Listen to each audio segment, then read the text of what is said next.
Welcome back to the Deep Dive.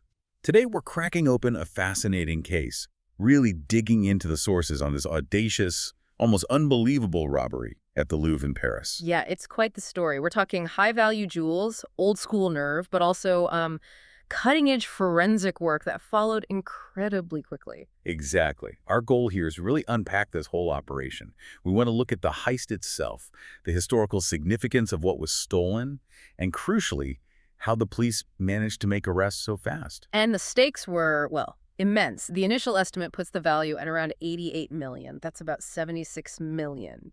Just staggering. Staggering. And these aren't just valuable items, they're pieces of history. Absolutely irreplaceable French imperial history. So let's start with the heist itself. The sheer boldness of it, that's really the first thing that jumps out. Right, the timing alone, this wasn't some sneaky midnight job. It happened around 9:30 a.m. last Sunday morning. 9:30 a.m. at the Louvre. I mean, arguably the world's most visited museum. It's already buzzing at that time. Staff are around, maybe contractors. Which is precisely what they seem to count on.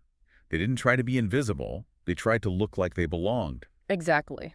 They showed up in a stolen furniture removal truck.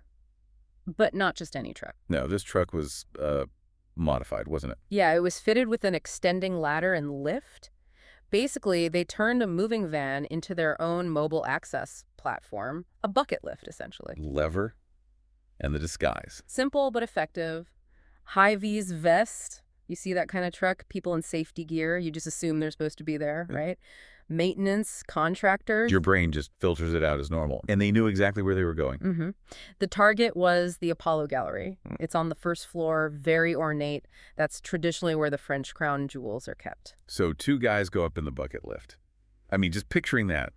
Maneuvering this rigged truck, getting the lift up against the building in broad daylight. It implies serious planning, reconnaissance, maybe even knowledge of the building's layout, security blind spots, that kind of thing. And getting inside wasn't even the hard part, technically. No, apparently they just smashed an unsecured window. No complex lockpicking needed there. The real challenge was inside.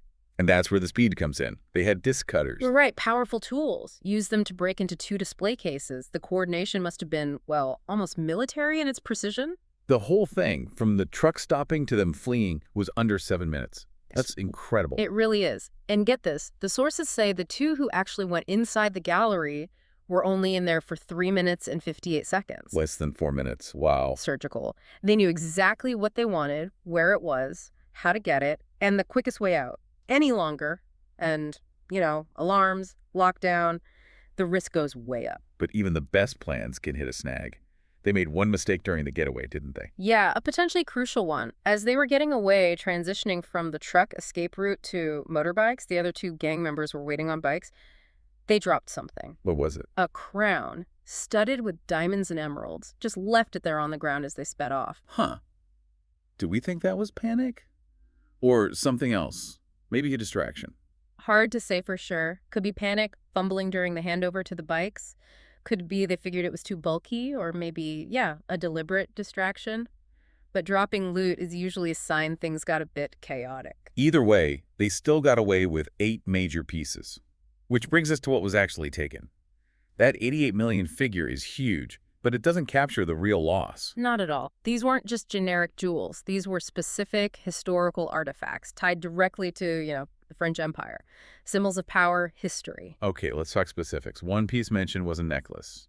Emeralds and diamonds. Yes, that one has a direct link to Napoleon Bonaparte. It was a gift from Napoleon I to his second wife, Empress Marie-Louise. Wow. So it's not just valuable stones, it's tied to a specific person, a specific moment in history. Exactly.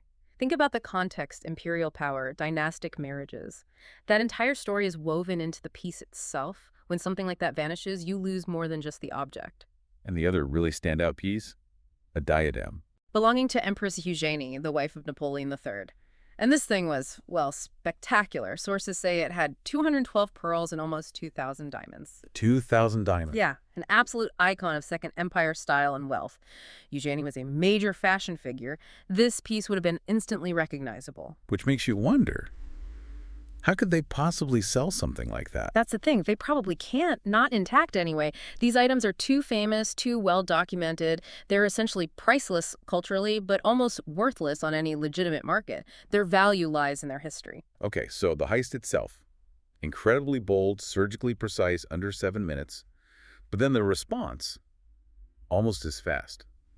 How did the investigators move so quickly? Well, the mobilization was immediate and massive. Over 100 investigators thrown onto this case. A dedicated organized crime squad. But the real key to the speed. The thieves were, frankly, a bit careless on their way out. Ah, right. Beyond the dropped crown, they left other things behind.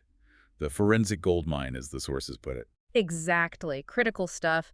A helmet worn by one of the thieves. The angle grinders they used on the cases. Even one of the high-vis vests. And those items are gold for forensics, aren't they? Absolutely. They hold DNA, fingerprints, hair, fibers, tiny traces the perpetrators probably didn't even realize they were leaving. And the scale of the analysis was huge.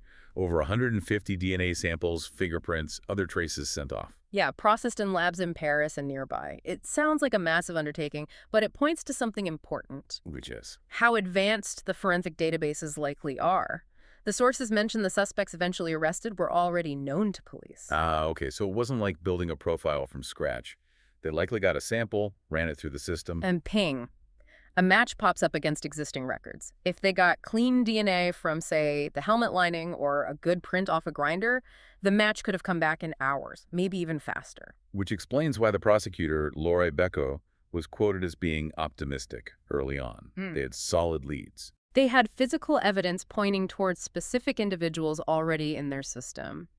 The forensic work was likely more about rapid matching than complex deduction at that stage. And that work paid off incredibly fast. The heist was Sunday morning. By Saturday evening, arrests. That's less than a week.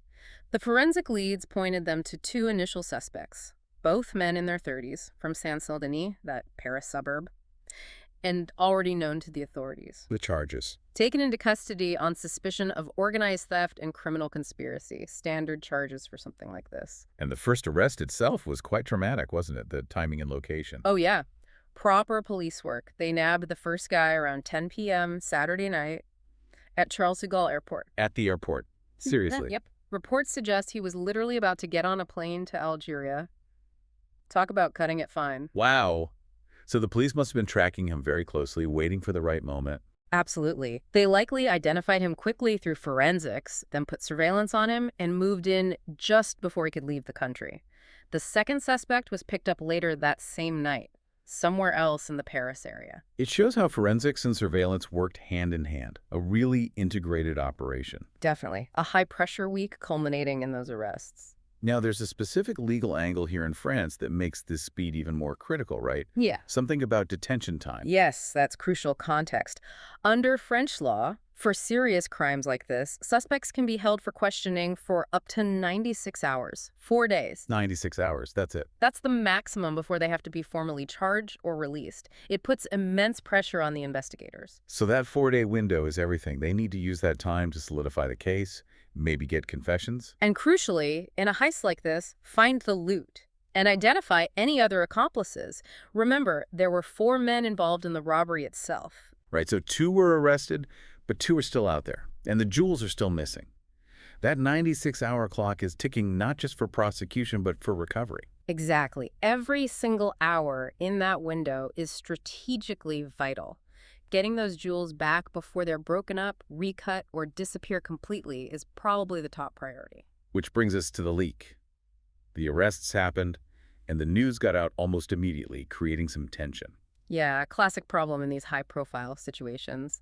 The police make progress, someone talks, and suddenly it's headlines before the investigators might be ready. The Interior Minister, Laurent Nunez, even commented, congratulated the police, but also made a point about respecting judicial secrecy laws. You can almost hear the frustration there. And the prosecutor, Beccuau, was even more direct. Expressed regret about the leak, saying it could actively harm the ongoing investigation. Why is a leak like that so damaging at that specific point, just after the first arrests? Think about it. 2 suspects are in custody facing that 96-hour deadline. 2 more are still out there, along with $88 million worth of irreplaceable jewels. Okay. If those 2 guys read in the news that their partners have been caught, what do?